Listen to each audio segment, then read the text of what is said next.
18, đó là số lượng đội bóng sẽ tham dự ngày hội bóng đá lớn nhất hành tinh, một con số mở ra một chương mới cho lịch sử bóng đá nhân loại. Thế nhưng, đối với bóng đá Việt Nam, con số ấy là một chiếc phao cứu sinh hay chỉ là một ảo ảnh xa vời? Hãy nhìn thẳng vào sự thật, chúng ta đang đứng ở vị trí thứ bao nhiêu trên bảng xếp hạng FIFA? Khoảng cách ấy liệu có thể khỏa lấp bằng hai từ khát vọng? Có phải chúng ta đang tự lừa dối chính mình về một tấm vé bước ra thế giới? Video này không dành cho những ảo tưởng màu hồng. Chúng tôi sẽ không ca ngợi những chiến tích đã qua. Hôm nay, chúng tôi sẽ bóc trần những sự thật nghiệt ngã, những lỗ hổng chết người trong hệ thống chiến thuật. Những điều mà các chuyên gia luôn tìm cách né tránh trước truyền thông. Sau video này, bạn sẽ có một cái nhìn hoàn toàn khác biệt về vị thế của đội tuyển. Giấc mơ World Cup luôn là một đỉnh núi thiêng liêng trong tâm khảm người Việt. Nó là dòng máu nóng chảy trong huyết quản của hàng triệu người hâm mộ, từ những đêm trắng đổ ra đường ăn mừng đến những giọt nước mắt lặng thầm sau thất bại. Khát vọng ấy không còn là một mục tiêu thể thao thuần túy, nó đã nâng tầm thành niềm tự hào của cả một quốc gia. Chúng ta từng có thời điểm ở rất gần với giấc mơ ấy. Việc lọt vào đến vòng loại thứ 3 của một kỳ World Cup là một cột mốc chói lọi. Đó là nơi chúng ta được hít thở bầu không khí đỉnh cao, được đối đầu trực diện với những gã khổng lồ của châu lục. Những trận đấu ấy đã mang lại những bài học vô giá, nhưng ngay sau đỉnh cao lại là một vực sâu đầy đáng ngại. Thành tích gần đây của bóng đá Việt Nam đang vẽ nên một đồ thị đi xuống. Những thất bại liên tiếp tại các giải đấu khu vực và châu lục đang giáng những đòn nặng nề vào niềm tin của công chúng. Đội tuyển của chúng ta không còn giữ được sự lì lợm.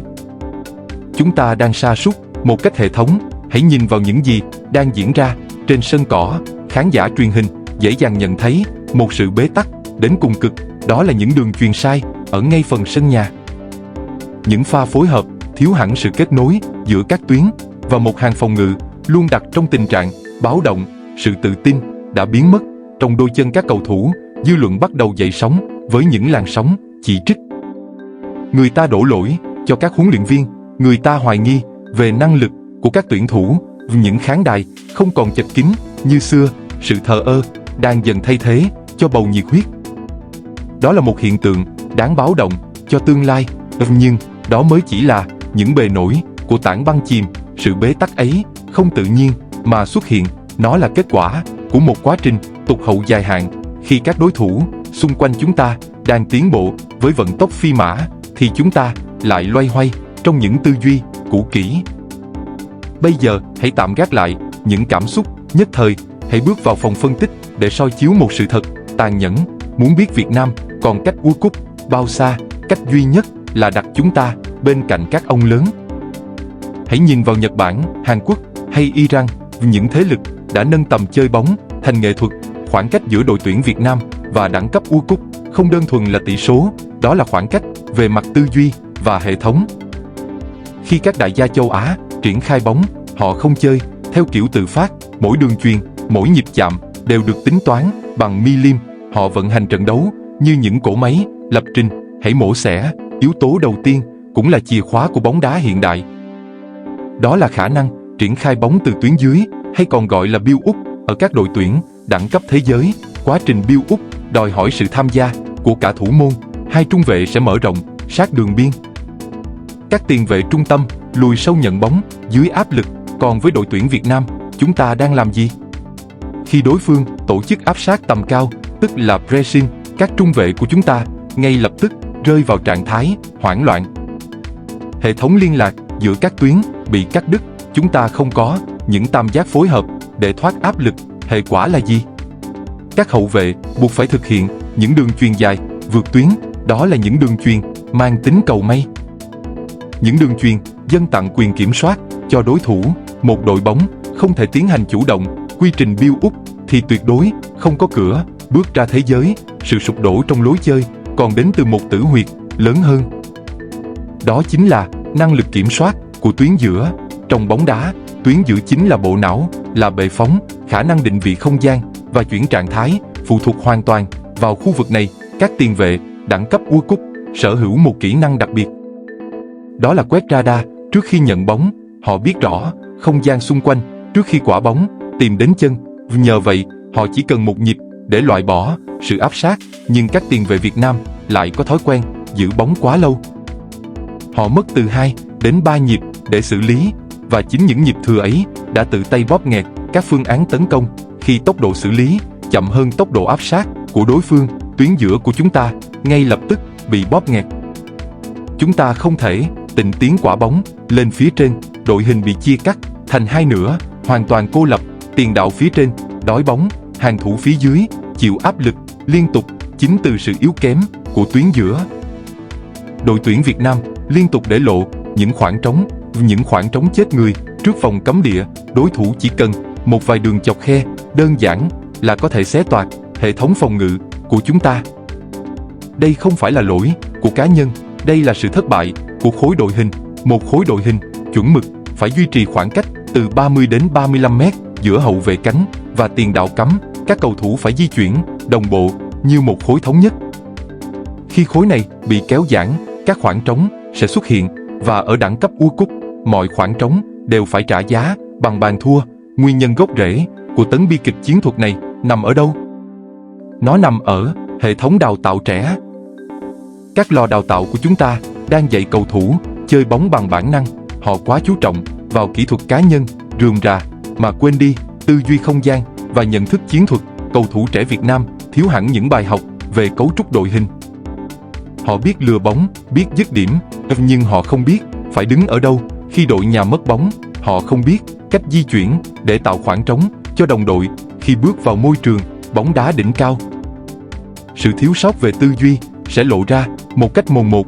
Bản năng không bao giờ thắng được chiến thuật. Rào cản cuối cùng, và cũng là tảng đá đè nặng lên giấc mơ, chính là nền tảng thể lực. Bóng đá hiện đại là cuộc chơi của cường độ. Một trận đấu World Cup đòi hỏi cầu thủ phải di chuyển liên tục với vận tốc cao suốt 90 phút. Khả năng bứt tốc quãng ngắn phải được lặp lại hàng chục lần. Hãy nhìn vào các chỉ số thống kê. Các cầu thủ Việt Nam chỉ có thể chơi tốt trong khoảng 60 phút. Sau cột mốc ấy, nguồn năng lượng bắt đầu cạn kiệt. Khi thể lực suy giảm, não bộ sẽ không còn tỉnh táo. Những quyết định chiến thuật sẽ sai lầm, những bước chạy sẽ chậm lại, và sự sụp đổ là điều tất yếu. Chúng ta không thể đòi hỏi một phép màu chiến thuật từ một đội hình không thể chạy suốt cả trận đấu. Chừng nào thể lực và tư duy chưa được nâng cấp thì mọi sơ đồ của các huấn luyện viên vẫn chỉ là những nét vẽ trên giấy. Hệ quả của sự tụt hậu này không chỉ dừng lại ở những trận thua, nó đang gặm nhấm tương lai của cả một nền bóng đá. Nếu chúng ta không thể thay đổi tư duy chiến thuật, thế hệ cầu thủ tài năng hiện tại sẽ bị lãng phí một cách vô ích. Họ sẽ mãi bị giam hãm trong cái ao làng Đông Nam Á. Giấc mơ bước ra đại dương sẽ chỉ còn là một câu chuyện viển vông. Sự sa sút về mặt thành tích đang dẫn đến một hệ lụy dây chuyền. Các nhà tài trợ sẽ dần quay lưng, khán giả sẽ không còn đến sân, nguồn lực tài chính để tái đầu tư cho bóng đá trẻ sẽ cạn kiệt. Đó là một cái vòng luẩn quẩn không có lối thoát. Một nền bóng đá không có đỉnh cao sẽ tự triệt tiêu phần nền móng. Đã đến lúc chúng ta phải nhìn thẳng vào một sự thật. Sự mở rộng lên 48 đội một của FIFA là một cơ hội, nhưng nó chỉ là cơ hội cho những ai đã có sự chuẩn bị. Đối với một hệ thống còn nhiều lỗ hổng như Việt Nam, con số 48 ấy chỉ là một cái bẫy về mặt tâm lý. Nó khiến chúng ta ảo tưởng về một con đường dễ dàng. Bây giờ, hãy cùng bước vào một góc nhìn đầy tranh cãi. Một giả thuyết có thể sẽ khiến nhiều người phải phẫn nộ. Phải chăng bóng đá Việt Nam không nên mơ về World Cup vào lúc này? Hãy tỉnh mộng đi, chúng ta nên quên giải đấu ấy trong ít nhất 10 năm tới. Mục tiêu thiết thực nhất là quay lại thống trị Đông Nam Á. Nhiều người sẽ phản bác rằng đó là một tư duy nhút nhát. Nếu không đặt mục tiêu cao, làm sao chúng ta có thể tiến bộ? Nhưng hãy tự hỏi, việc cố gắng bay lên trời khi đôi cánh chưa lành có phải là sự ngoan cố? Chúng ta đổ hàng triệu đô la vào những chuyến tập huấn, những huấn luyện viên ngoại với mức lương trên trời, nhưng kết quả nhận lại là những trận thua, phơi áo. Liệu nguồn lực ấy có nên được giữ lại để xây dựng các sân cỏ nhân tạo, để nâng cấp chất lượng dinh dưỡng cho các cầu thủ nhí? Thà làm vua một vùng đất nhỏ còn hơn làm kẻ lót đường tủi nhục ở sân chơi thế giới. Trận tranh luận này chưa bao giờ có hồi kết. Một bên chọn sự thực dụng, căn cơ, một bên chọn khát vọng và sự liều lĩnh. Bạn đứng về phía nào trong cuộc đối đầu tư duy này? Hãy kéo xuống phần bình luận và để lại luận điểm của bạn. Chúng tôi muốn thấy sự phản biện từ chính các bạn. Nhìn lại lịch sử, mọi sự chuyển mình đều cần những nỗi đau. Bản đồ bóng đá thế giới không có chỗ cho sự thương hại.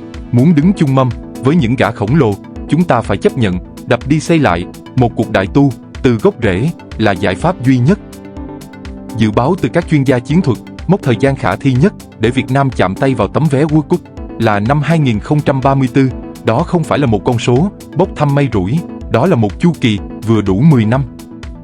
Thời gian để một thế hệ cầu thủ nhí hôm nay được nhào nặn theo tư duy không gian hiện đại. Lứa cầu thủ trẻ của một thập kỷ tới phải là những chiến binh được lập trình. Họ phải biết cách triển khai bài bản các phương án build up. Họ phải sở hữu nền tảng thể lực tương đương với các cầu thủ Âu Châu. Khi đó, giấc mơ World Cup mới trở thành một mục tiêu thực tế. Con đường phía trước chắc chắn sẽ còn rất nhiều nước mắt. Sẽ có thêm những trận thua, đau đớn. Sẽ có những lúc niềm tin của người hâm mộ bị thử thách đến cùng cực. Nhưng bóng đá luôn chứa đựng những phép màu của sự kiên trì. Khi chúng ta dám nhìn vào sự thật, dám sửa chữa những tử huyệt chiến thuật, đó là lúc sức mạnh nội tại được giải phóng. Đội tuyển Việt Nam sẽ trở lại, không phải bằng sự may mắn, mà bằng đẳng cấp. Thực sự, cảm ơn quý vị và các bạn đã đồng hành cùng chúng tôi trong bài phân tích chuyên sâu này. Nếu bạn là một người yêu bóng đá bằng cái đầu lạnh và trái tim nóng, hãy bấm vào nút đăng ký kênh và kích hoạt biểu tượng chuông thông báo. Sự ủng hộ của quý vị chính là động lực để chúng tôi tiếp tục mổ xẻ những góc khuất chiến thuật.